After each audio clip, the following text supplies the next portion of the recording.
আমাদের মাঝে মাঝেই কিন্তু মনে হয় আমরা অনেক কিছুই জানি, আবার মাঝে মাঝে মনে হয় আমরা তেমন কিছুই জানি না। তবে আমাদের জানার যেমন শেষ নেই, তেমনই কিন্তু জানার আগ্রহেরও শেষ নেই। আর আমরা জানিই বা কতটুকু? আমরা আপনার শেখা অথবা জানার জন্য একটু তো সহযোগিতা করতেই পারি, কি তাই না? যেমন আমাদের জানা ও অজানা তথ্য নিয়ে আজকের বিশেষ এই আয়োজন, অজানা তথ্য।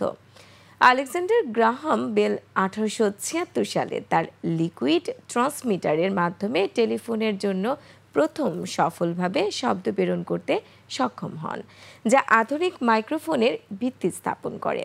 যদিও এর আগে ফিলিপ রাইস 1861 সালে একটি প্রাথমিক সাউন্ড ট্রান্সমিটার তৈরি করেছিলেন এবং অ্যান্টনিও মিউচি 1850-এর দশকে একটি গতিশীল মাইক্রোফোন নিয়ে কাজ করেছিলেন। বেলের কাজটি বাণিজ্যিকভাবে সফল টেলিফোনের পথ প্রশস্ত করে। 1878 সালে ডেভিড এডওয়ার্ড হিউজ প্রথম কার্বন মাইক্রোফোন তৈরি করেন, যা শব্দকে আরও কার্যকরভাবে বৈদ্যুতিক সংকেতে রূপান্তরিত করতে পারত। একই সময়ে টমাস এডিসনও কার্বন মাইক্রোফোনের উন্নতি সাধন করেন, যা টেলিযোগাযোগের ক্ষেত্রে বিপ্লব নিয়ে আসে। এই কার্বন মাইক্রোফোনগুলোই রেডিও সম্প্রচারে প্রথম ব্যবহৃত হয় এবং দীর্ঘকাল ধরে টেলিফোন সিস্টেমে ব্যবহৃত হয়েছে।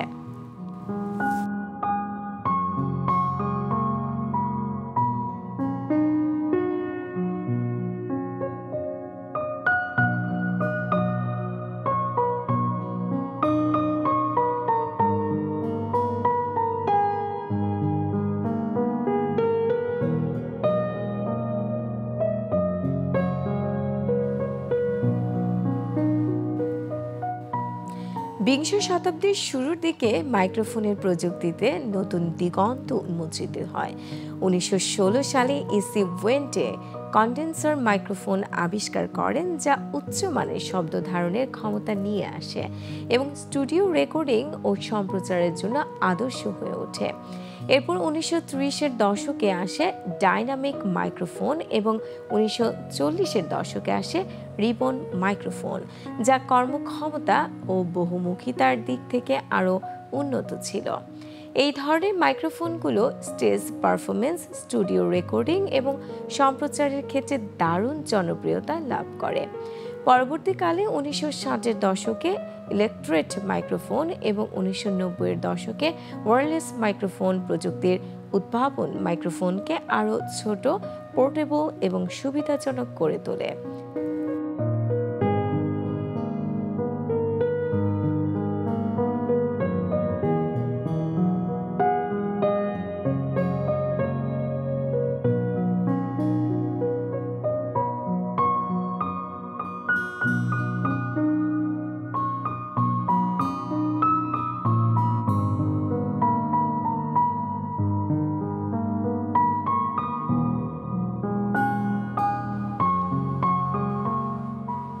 স্মার্টফোন, ল্যাপটপ এবং হেডফোনে ব্যবহৃত ক্ষুদ্রাকৃতির মাইক্রোফোনগুলো দৈনন্দিন জীবনে অপরিহার্য হয়ে উঠেছে।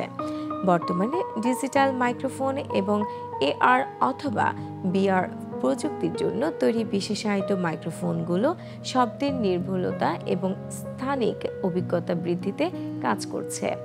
গ্রাহাম বেলের প্রাথমিক উদ্ভাবন থেকে শুরু করে আজকের অত্যাধুনিক মাইক্রোফোন পর্যন্ত এর বিবর্তন মানব যোগাযোগের ক্ষেত্রে এক বিশাল পরিবর্তন এনেছে।